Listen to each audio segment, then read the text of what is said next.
Hello दोस्तों, आपका स्वागत है अपने YouTube channel super 20 coaching centre में। और आज हम जो है एक नया टॉपिक है ट्वेल्थ क्लास का टॉपिक है, यानी कि फर्स्ट चैप्टर है और टॉपिक है कूलाम का नियम। क्या है? कूलाम का नियम, यानी कि कूलाम्स लॉ। ठीक है, तो चलिए आज बात करते हैं इस कूलाम्स लॉ क्या होता है ये। ठीक है, तो सबसे पहले आपको ये पता होगा कि जो आपके जो आवेश होते हैं, दो आवेश होते हैं, दो प्रकार के। एक पॉजिटिव चार्ज होता है और एक नेगेटिव चार्ज होता है। ठीक है, दो प्रकार के आवेश होते हैं, धनावेश और ऋणावेश। तो इन दोनों आवेशों में एक बल लगता है। इन दोनों आवेशों में क्या लगता है? एक बल लगता है। यानी वो बल कैसा होता है? वो बल होता है आकर्षण अथवा प्रतिकर्षण। चूंकि इनकी जो प्रकृति है, आवेश जब किसी पर आ जाता है तो उसकी प्रकृति को क्या कहते हैं? वैद्युत में हो जाता है। तो यानी कि ये दोनों जो भी अगर हमारे चार्ज होंगे ये वैद्युत में होंगे। अगर ये वैद्युत में है तो इनके बीच लगने वाला बल भी क्या होगा? वैद्युत बल ही होगा। क्या होगा? वैद्युत बल ही होगा। ठीक है, तो यानी कि एक 1785 में एक फ्रांसीसी वैज्ञानिक थे। फ्रांसीसी वैज्ञानिक कूलाम। कौन थे? कूलाम थे। वैज्ञानिक का नाम है और उन्हीं के नाम पर इसका नियम पड़ा कूलाम। और इन्हीं के नाम पर आवेश का जो मात्रक है, आवेश का मात्रक है, जैसे 2 कूलाम, तो C यानी कि जो है इन्हीं के नाम पर उसका जो है नाम पड़ा था कूलाम। ठीक है, तो चलते हैं क्या होता है कूलाम का नियम। तो यानी कि कूलाम का नियम, हेडिंग लगा लेंगे कूलाम का नियम। ठीक है,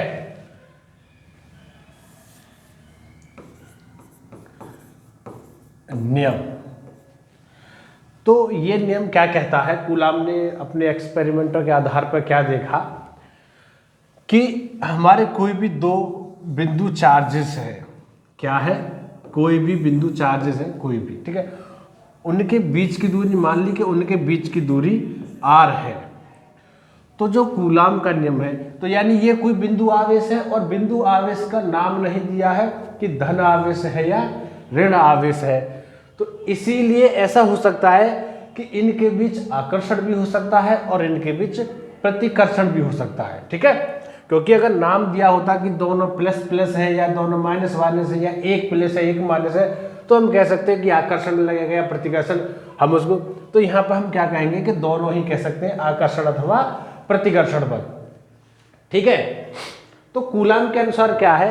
तो कूलाम के अनुसार या इस नियम के अनुसार, इस नियम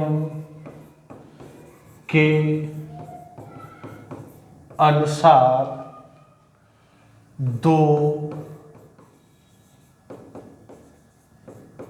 बिंदु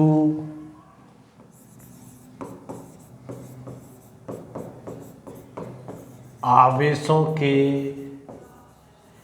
मध्य लगने वाले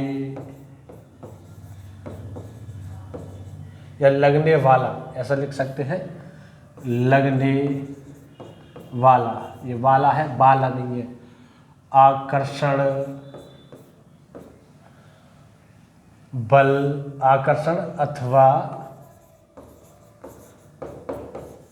प्रतिकर्षण बल।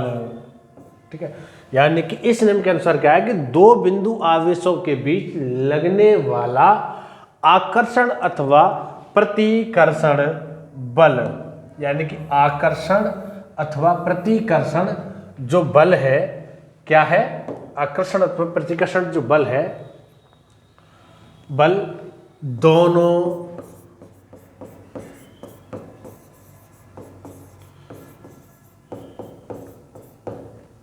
आवेशों के या मात्रा लिख सकते हैं, आवेशों के परिमाण, दोनों आवेशों के परिमाणों के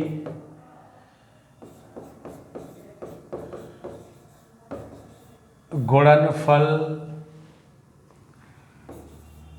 के समानुपाती होता है।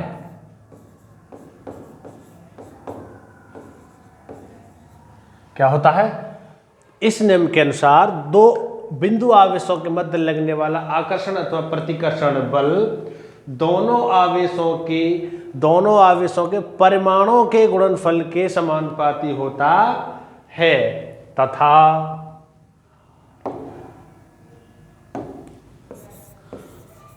तथा अगला जो पॉइंट है, तथा उनके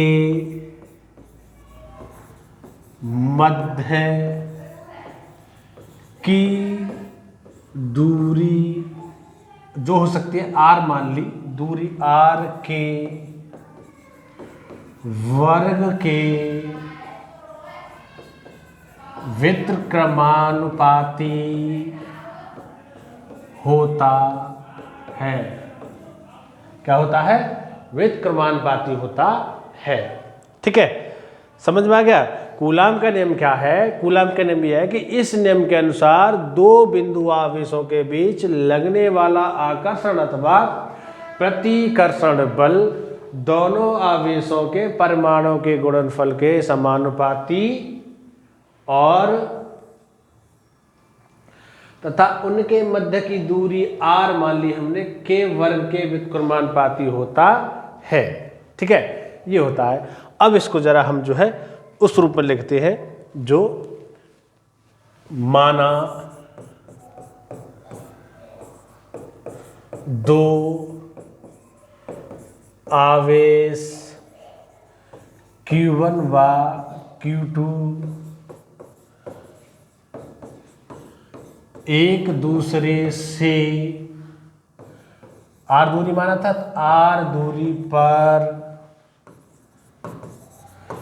स्थित है। जैसे बोर्ड में लिखा जाता है ना, ऐसे ही लिखवाएंगे, बिंदास, एकदम बेहतरीन, झकास। आप अपने फेयर नोट्स भी बना सकते हो इसको देख करके। माना दो आवेश Q1 व Q2 एक दूसरे से r दूरी पर स्थित हैं, तब कूलाम के नियमानुसार क्या होगा बच्चे? देख लीजिएगा। हमने बना लिए कोई एक Q1 ये बना लिया और एक Q2 ये बना लिया, और इनके बीच की दूरी क्या है? इनके बीच की दूरी क्या है? r। नहीं दिखाई दे रही होगी, लो लिख देते हैं, वाइट से लिख देते हैं r। ठीक है, मैं एक बार देखता हूँ कि आपको दिखाई दे रहा है, नहीं दिखाई दे रहा, रेड कलर। हाँ, वेरी गुड, अच्छा दिखाई दे रहा है। ठीक है, तो देखिएगा। तो इसके अनुसार अभी पर हमारा रूल क्या था, कूलाम्स लॉ क्या था? तो ये था कि दोनों के, यानी जो वैद्युत बल है, यानी कि कूलाम का नियम जो है वो क्या है? वैद्युत बल है। तो वह बल क्या होगा? ठीक है, तो बल उसके नियमानुसार, यानी F proportional to Q1 Q2। ठीक है, और क्या था? और ये था कि F प्रोपोर्शनल टू 1/r², और मिलके क्या हो गया? दोनों को मिला देंगे तो क्या हो जाएगा कि F proportional to Q1 Q2/r²। ये बिल्कुल अलग है। ठीक है, तो ये हो जाएगा। तो अब देखिएगा, आप जानते हैं, आप पढ़े होंगे फर्स्ट ईयर में भी, आपने कई ऐसे फॉर्मूले देखे होंगे कि जहाँ पर ये अनुक्रमानुपाती का चिन्ह होता है, उसे हटाने के लिए हम यहाँ पर कोई एक कांस्टेंट लगाते हैं। ठीक है, तो क्या लगा देंगे बच्चा? ये लगा देंगे F बराबर कोई हमने नियतांक K लगा दिया, Q1 Q2/r², ये स्मॉल k है। ठीक है, अब विभिन्न प्रयोगों के आधार पर K का मान प्राप्त होता है। क्या प्राप्त होता है भाई? 4 pi epsilon not Q1 Q2 upon R square, ये हो जाएगा आपका फॉर्मूला बराबर एफ। इसको बंद कर दें हम ब्रैकेट में, ये आपका फॉर्मूला है। ठीक है, एक बार अगर लेना चाहो तो स्क्रीनशॉट ले सकते हो, पूरा दिखाई दे रहा है आपके लिए। ठीक है, चले नेक्स्ट। अब फॉर्मूला जरा यहाँ लिख लेते हैं, हम एक बार लिख लेते हैं फॉर्मूले को। क्या फॉर्मूला था कि एफ बराबर क्या था 1/4 pi epsilon not Q1 Q2 upon R square. ठीक है, ये फॉर्मूला था। तो यहाँ पे आपको ये दिखाई दे रहा है कि राशि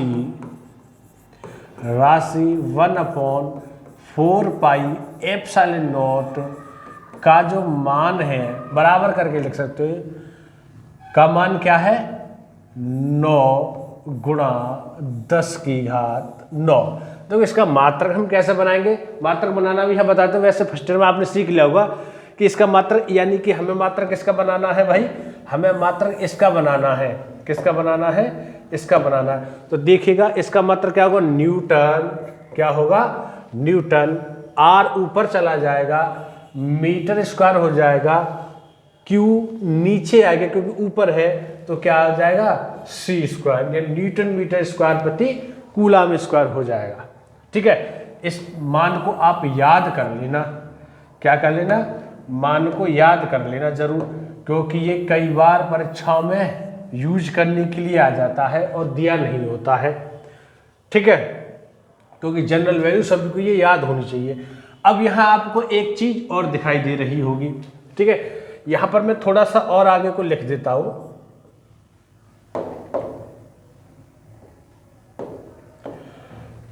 कि अगर ये तो था, दोनों आवेश थे कहाँ थे, वायु में थे, एक दूसरे से दूर r दूरी पर। अब ऐसा हो सकता है कि इन दोनों आवेशों के बीच में एक कोई कागज का टुकड़ा लगा दिया जाए, अभ्रक का लगा दिया जाए, या कोयला लगा दिया जाए, या कांच की प्लेट रख दी जाए, यानी कि कोई पदार्थ ऐसा कि जो कुचालक होता है। क्या होता है, कुचालक होता है, वो रख दिया जाए। जैसे अब मान के चलिए ये हमारा क्या है, कोई प्लास्टिक की सीट है, ये दोनों आवेश है, तो अब इनके बीच जो बल लग रहा होगा ये वाला बल लग रहा होगा। अब इनके बीच में हमने ये वाली सीट रख दी। क्या रख दी, ये सीट रख दी, यानी एक आवेश इधर और एक आवेश इधर, तो इनमें थोड़ा सा क्या हो जाएगा, बल जो है ये इसको कुछ ना कुछ इफेक्ट इसको रखेगा। ठीक है, तो इसलिए कुछ क्या बल कम पड़ेगा।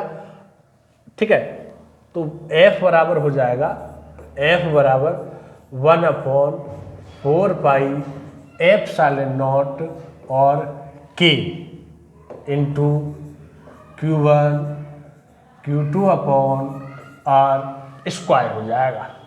क्या हो जाएगा, ये हो जाएगा। अब यहां लिख देंगे, नीचे लिख देंगे तथा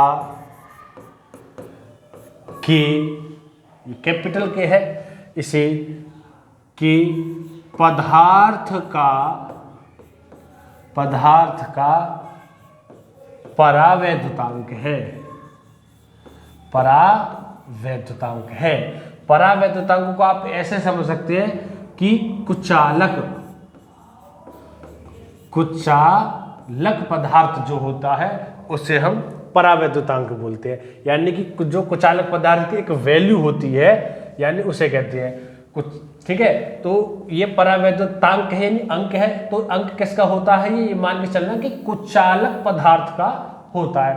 यानी हम इसको कुचालक को अगर इसको बोले तो परावैद्युत बोल सकते हैं। क्या बोल सकते हैं, परावैद्युत।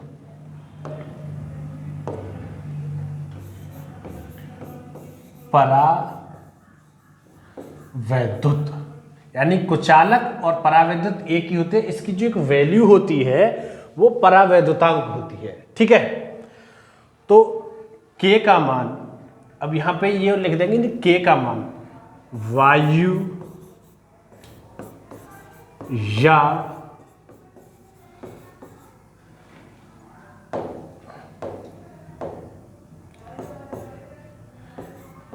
निर्वात के लिए k बराबर 1 तथा अन्य माध्यमों के लिए k बड़ा होता है 1 से। यानी देखो ये कई बार परीक्षा में पूछा गया, आपको 4 ऑप्शन दे दिए जाएंगे कि k का मान बताओ। 1 होगा 1/2, 1 होगा 3/4, 1 होगा कुछ और दे रखा होगा, जैसे कि आप मान के चलो 1 दे रखा है 1/2 है, 1 5/6 दे रखा है, 1 7/9 दे रखा है और 1 दे रखा है 3। तो बताइएगा इसमें कौन सा परावैद्युतांक? पदार्थ कोई सा भी हो, पदार्थ कोई सा भी हो, आंख मीच के लगा दो 3 सही होगा। क्यों? क्योंकि इसकी वैल्यू ऑलवेज 1 से अधिक होती है। क्या होती है? 1 से अधिक होती है। ठीक है, तो यहां पर हर चीज का मान बता दें हमने, k की वैल्यू बता दी। अब रह गया एप्सिलॉन नॉट। तो एप्सिलॉन नॉट की जो वैल्यू होती है वो क्या होती है? लिख लो 8.85 गुणा 10 की घात -12। अब इसका जो मात्रक होता है, देखिए इसका मात्रक है ये, तो इसका मात्रक क्या होगा? इसका मात्रक जस्ट उल्टा होता है, याद कर लेना। जैसे वो होता है क्या है, तो कूलम स्क्वायर प्रति newton metre square, just opposite होता है बिल्कुल। अब इसे कहते क्या है? अब इसे कहते क्या है अगले पेज पे बता देते हैं कि एप्सिलॉन नॉट को हम क्या कहते हैं?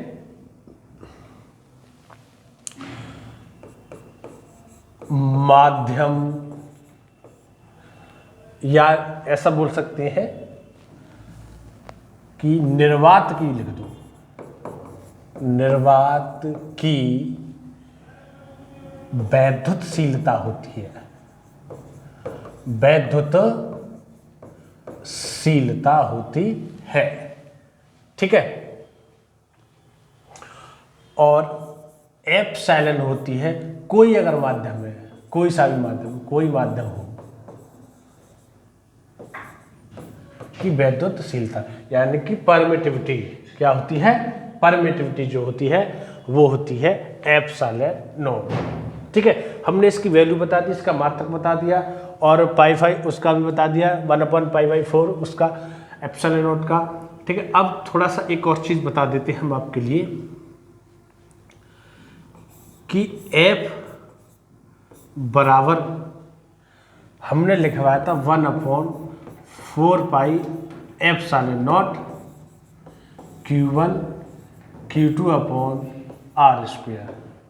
ठीक है, और एक फॉर्मूला और हमने लिखवाया था, क्या लिखवाया था कि F बराबर 1/4π epsilon not K Q1 Q2/r²। ठीक है, इन दोनों फॉर्मूला में क्या अंतर है? इन दोनों फॉर्मूला में बताओ क्या अंतर दिखाई दे रहा है आपको,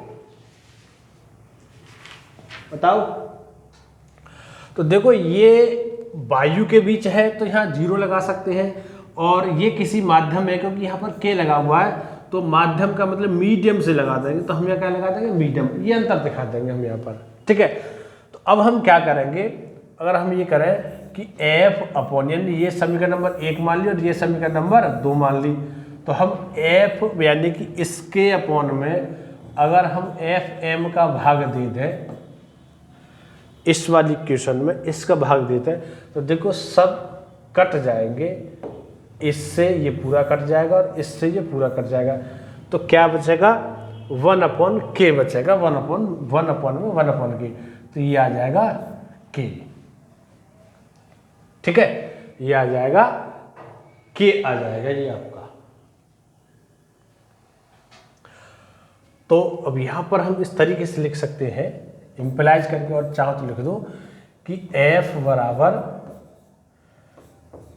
K Fm कि इतना गुना होती है। ठीक है, तो यानी कि बल अगर हम कोई किसी परावैद्युत में रख देते हैं तो उसका जो मान है घट जाता है। इससे यही तो जाहिर होता है। देखो यहाँ पर हम k का भाग लगा रहे हैं, तो इसका मतलब क्या है, अगर हमने कोई उस दो आवेशों के बीच अगर कोई माध्यम रख दिया तो उनके बीच लगने वाला वैद्युत बल क्या हो जाएगा, घट जाएगा। ठीक है, तो अब ये चीज हो गई एक, इसे नोट कर लेंगे, एक बॉक्स में बंद कर लें, आप इसे ऐसे करके सजा लें अच्छा सा। ठीक है, तो एक बार स्क्रीनशॉट लेना चाहो तो ले सकते हो।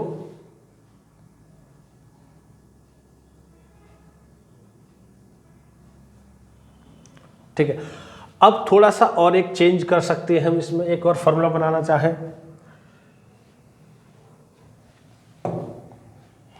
कि हम इसके स्थान पर, अभी तो हमने रखा था k एप्सिलॉन नॉट, अगर हम इसके स्थान पर क्या रख दें, क्या रख दें, खाली ये रख दें। ठीक है, 4 पाई एप्सिलॉन नॉट k, यानी कि ये किसके स्थान पर रखी हुई है, अब बताइएगा जरा। अभी इससे पहले यहाँ क्या रखा हुआ था बताओ, यानी कि क्या रखा हुआ था कि k और एप्सिलॉन नॉट रखा था इससे पहले, तो हमने ये जो है इस तरीके से रख दिया, तो ये किसकी वैल्यू हो गई, इसकी वैल्यू हो गई, एप्सिलॉन की वैल्यू। पहले यहाँ क्या लिखा हुआ था, दिखाई दे रहा होगा कि पहले k एप्सिलॉन नॉट k लिखा हुआ था, और अब हमने क्या रख दिया, उसके स्थान पर ये रख दिया। तो हम यहाँ से k की जो वैल्यू है वो क्या निकाल लेंगे, एप्सिलॉन अपॉन एप्सिलॉन नॉट। इस पर भी कई बार टीजीटी, पीजीटी और इंटर लेवल पर क्वेश्चन बोर्ड में भी आए हैं, और टीजीटी, पीजीटी में तो कई बार पूछा गया ये वाला क्वेश्चन कि बताइएगा परावैद्युतांक का मान क्या होगा, कि उसकी वैद्युशीलता, किसी पदार्थ की वैद्युशीलता माध्यम में इतनी है, किसी माध्यम की वैद्युशीलता इतनी है, भाई ये किसकी है, माध्यम की है, और ये किसकी है, निर्वात की है। ठीक है, निर्वात की वैद्युशीलता है, ये माध्यम की है, तो हमें उस माध्यम का परावैद्युतांक निकालना है, तो आसानी से निकाल सकते हैं। ठीक है, एक बार उस फॉर्मूले का भी स्क्रीनशॉट ले लीजिएगा।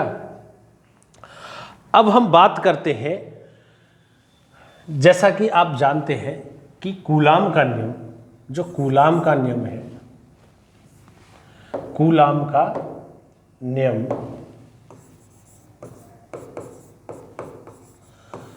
कूलाम का नियम और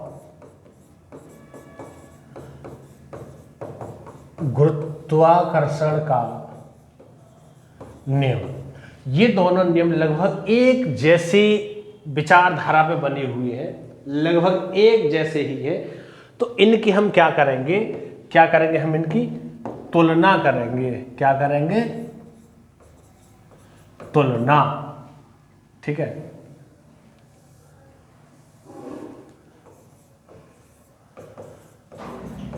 तुलना करेंगे, क्या करेंगे, तुलना करेंगे। ठीक है, तो देखिएगा इसका हम फॉर्मूला लिख लेते हैं। इसका फॉर्मूला क्या था कि 1/4 pi epsilon not Q1 Q2 upon R square था। क्या था, epsilon not 1/4 pi epsilon not Q1 Q2 upon R1 square. और यहाँ पर गुरुत्वाकर्षण में क्या फॉर्मूला था कि G m1 m2 upon R square. क्या था, G m1 upon m2 upon R square. ठीक है, तो देखिएगा दोनों लगभग एक जैसे, यानी कि ये F बराबर है और ये भी क्या है आपका F बराबर है।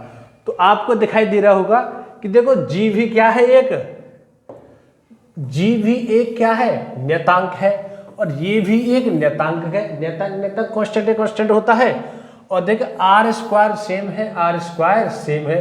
तो अब देखिएगा कि यहाँ पर वैद्युत बल में आवेश U जो होता है और गुरुत्वाकर्षण नियम में m यूज होता है। तो बिल्कुल एक दूसरे के बिल्कुल सिमिलर है, बस थोड़ा सा उसका अंतर है, लेकिन जो परिभाषा है वो लगभग एक जैसी ही है। ठीक है, तो पहला क्या समझ में आ गया कि आवेश जो है यानी कि किसके सदृश लगता है, यानी कि द्रव्यमान की। ठीक है, किसके लगता है, द्रव्यमान की। ठीक, तो ऐसा कह सकते हैं कि कूलाम का जो वैद्युत बल है, कूलाम का जो नियम है वैद्युत बल, वो आवेश पर निर्भर करता है और गुरुत्वाकर्षण बल किस पर निर्भर करता है, m पे। तो इनमें दोनों में ये दोनों समानताएं हैं। और अगला पॉइंट आपको क्या नजर आ रहा है, बताओ जरा क्या अंतर हो सकता है। और देखो एक ये अंतर आपको दिखाई दे रहा होगा, पहला अंतर तो ये होगा कि लगभग उस पर डिपेंड करता है। दूसरा ये होगा कि जो हमारा Q1 और Q2 ये दोनों अलग अलग हो सकती हैं। कैसे अलग अलग हो सकते हैं कि एक प्लस हो सकता है और एक माइनस हो सकता है, दोनों अलग अलग हो सकते हैं, उनकी प्रकृति अलग अलग हो सकती है। लेकिन द्रव्यमान m1 और m2 इन दोनों की मात्राएं समान होंगी, यानी कि मतलब वैल्यू नहीं, मतलब जो एक जैसे ही पदार्थ के बने होंगे या एक जैसे हो सकते हैं, यानी कि लगभग उनकी मात्रा है वो निश्चित रहती है। ठीक है, तीसरा पॉइंट क्या है, दिमाग लगाइएगा, तीसरा पॉइंट क्या हो सकता है। तीसरा पॉइंट ये है कि जो वैद्युत बल है, यानी कि मैं ऐसे करके लिख दूं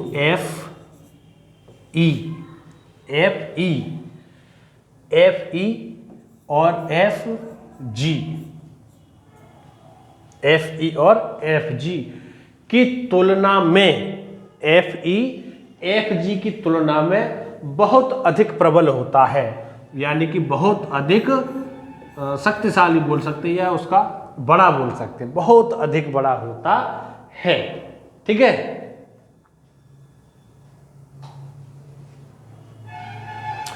तो और एक थोड़ा सा उदाहरण दे सकते हैं कि जैसे हमारे क्या है, दो प्रोटॉन है, क्या है, दो प्रोटॉन ले लिया आपने, तो दो प्रोटॉनों के बीच लगने वाला Fe और Fg का जो अनुपात है वो 10 की घात 36 है। कितना है, 10 की घात 36 है। ये क्वेश्चन टीजीटी पीजीटी में कई बार पूछा जा चुका है। ठीक है, और पीसीएस लेवल पर भी ये क्वेश्चन आ चुका है। ठीक है, यानी कि दो हमारे क्या है, प्रोटॉन है, दोनों प्रोटॉनों के मध्य लगने वाला, देखो गुरुत्वाकर्षण का नियम क्या है, गुरुत्वाकर्षण का नियम ये है कि दोनों, कोई भी दो कण हो सकते हैं, दो कणों के बीच में लगने वाला जो है आकर्षण बल जो है वो क्या होगा, गुरुत्वाकर्षण बल होगा। तो ऐसे यहां पर आकर्षण होगा तो वो गुरुत्वाकर्षण बल हो गया Fg। अगर नहीं लिख रहा, दिखाई दे रहा तो मैं दोबारा से लिख देता हूं। ठीक सा, आपका प्रोटॉन है और आपका प्रोटॉन ये है, दो प्रोटॉनों के बीच लगने वाला, इनके बीच की दूरी कुछ भी हो सकती है, तो यानी कि Fe लिखूंगा किसके लिए, वैद्युत बल के लिए, और Fg लिखूंगा किसके लिए, मैं गुरुत्वाकर्षण बल के लिए। तो ये 10 की घात 36 होता है, याद कर लेना बेटा इसको, ये निकालोगे तो काफ़ी टाइम लगेगा, और ये शायद पहले ही चैप्टर का क्वेश्चन है, ये एनसीईआरटी में दिया हुआ है, लेकिन उसमें जो है उसके इलेक्ट्रॉनों के बीच दिया हुआ है। किसके बीच दिया हुआ है, इलेक्ट्रॉनों के। अब अगर मान के चलो प्रोटॉन की जगह क्या हो, इलेक्ट्रॉन हो, दो इलेक्ट्रॉन हो, तो दो इलेक्ट्रॉनों के बीच लगने वाला कौन सा, विद्युत बल और क्या, गुरुत्वाकर्षण बल का जो अनुपात होता है वो 10 की घात 43 होता है। क्या होता है, 10 की घात 43। कहीं कहीं आपको 42 भी मिल सकता है, तो कोई बात नहीं, 42 आप कर सकते हो, उसके लिए लगभग 43 ही होता है। वैसे अगर ऑप्शन में अगर ये दे दिया है कि 42 है तो आप 42 पर टिक करेंगे। ठीक है, और कहीं कहीं पता है क्या पूछ लिया जाता है, कहीं कहीं ऐसा पूछ लिया जाता है, कैसा पूछ लिया जाता है कि F G upon F E का मान बताइएगा, किसके लिए, इसके लिए, इलेक्ट्रॉन के लिए। तो आप चिंता मत करना, 10 की घात माइनस के 43 कर देना, उल्टा कर दो, घात को नीचे आ जाएगी या ऊपर वहां पे हो जाएगी। ऐसा ही ये कह दिया जाए कि F G upon F E का प्रोटॉन के लिए, तो वहां पर आप 10 की घात माइनस 36 यूज करेंगे। ध्यान रखना कि जो इलेक्ट्रिक फोर्स है वो अधिक होता है और जो गुरुत्वाकर्षण बल है आपका वो कम होता है, बहुत छोटा होता है, ये लिखा हुआ है। ठीक है, नेक्स्ट चलते हैं। अब बात करते हैं कूलाम का महत्व क्या है। कूलाम का महत्व या कूलाम के नियम का महत्व लिख सकते हो, कूलाम के नियम का लिख लो, कूलाम के नियम का महत्व क्या है, यानी physical significance of coulombs law, physical significance of coulombs law. ये कई नियम हैं जिनमें उसके फिजिकल सिग्निफिकेंस पूछे जाते हैं, तो इनका मतलब क्या है, इसका यूज कहाँ कहाँ होता है ये बताना है बस। तो देखिएगा, नंबर 1 तो ये है कि ये परमाणुवीय, परमाणुवीय दूरी के लिए। नंबर 2 नाभिकीय दूरी के लिए, नाभिकीय दूरी के लिए, मतलब परमाणुवीय दूरी कितनी होती है, 10 की घात माइनस के 12 लगभग में होती है, और नाभिकीय जो दूरी होती है वो 10 की घात माइनस 15 मीटर होती है। क्या होती है, मीटर होती है। ये बल इनके लिए भी सत्य है। और क्या है कि ये तीसरा लिख सकते हैं, बहुत बड़ी दूरी, बहुत बड़ी दूरी के लिए भी सत्य है। यानी कि ये जो नियम है आपका कूलाम का नियम जो है, परमाणुवीय दूरी मतलब 10 की घात माइनस 12 लगभग हो सकती है, अगर कहीं कहीं दे रखा हो तो 11 भी हो सकती है, तो 11 भी लिख सकते हैं। और अगर नाभिकीय दूरी का 10 की घात 15 है तो 15 भी लिख सकते हैं। ठीक है, और कहीं कहीं 10 की घात माइनस 10 भी दे रखी होगी परमाणुवीय दूरी जो होती है, एंगस्ट्रम में होती है। ठीक है, तो वो प्रत्येक के हिसाब से अलग अलग हो सकती है। तो इनके बीच भी ये बल जो है लगता है। तो इन बलों का कारण क्या है, जैसे ये नाभिकीय बल है और परमाणुवीय बल है, तो नाभिकीय बल का जो यूज है, जो हम कहते हैं भौतिक महत्व क्या है इसका, कूलाम के नियम का महत्व, तो यानी कि भौतिक महत्व भी लिखते हैं ना, भौतिक महत्व, फिजिकल सिग्निफिकेंस। ठीक है, तो क्या है कि जो नाभिक के चारों ओर जो इलेक्ट्रॉन घूमते रहते हैं, नाभिक के चारों ओर जो इलेक्ट्रॉन घूमते रहते हैं, उनको एक बांधे रखता है, उनकी एक कक्षा में। किस में बांधे रखता है, उनकी एक कक्षा में बांधे रखता है। तो जिससे क्या है, एक अणु जो है, यानी कि परमाणु कह सकते हैं, उसकी जो है संरचना बनी रहती है। अगर ये जो नाभिक में प्रोटॉन है और यहाँ पर इलेक्ट्रॉन है, अगर इसके बीच कोई बल ना हो, कोई बल ना कार्य करे, तो ये दोनों क्या है, भाग जाएंगे, अलग अलग भाग जाएंगे, तो कोई अणु नहीं बनेगा। और अगर ये बांधे रखते हैं तो ये अलग अलग कक्षा होती है, अलग अलग तत्व के लिए अलग अलग कक्षा और अलग अलग इलेक्ट्रॉन होते हैं, तो उनके बीच बल जो है अलग अलग लगता है। आपको पता होगा कि कुछ तत्व जो होते हैं बहुत स्थायी होते हैं और कुछ तत्व ऐसे होते हैं जो अस्थायी होते हैं, जिन्हें अगर हम खुले में छोड़ दिया जाए तो उनका क्या हो जाता है, क्षरण हो जाता है, क्षय हो जाता है अपने आप ही, ऑटोमेटिक ही। तो ऐसे तत्व होते हैं, तो उनके बीच जो बल लगता है वो क्या बल लगता है, ये वैद्युत बल ही कार्य करता है। ठीक है, तो न्यूट्रॉन और प्रोटॉनों के बीच जो है नाभिकीय दूरी कि नाभिकीय दूरी में भी ये कार्य करता है, परमाणुवीय दूरी में भी कार्य करता है और बहुत बड़ी दूरियों के लिए भी ये कार्य करता है। ठीक है, एक बार चाहो तो स्क्रीनशॉट ले लो।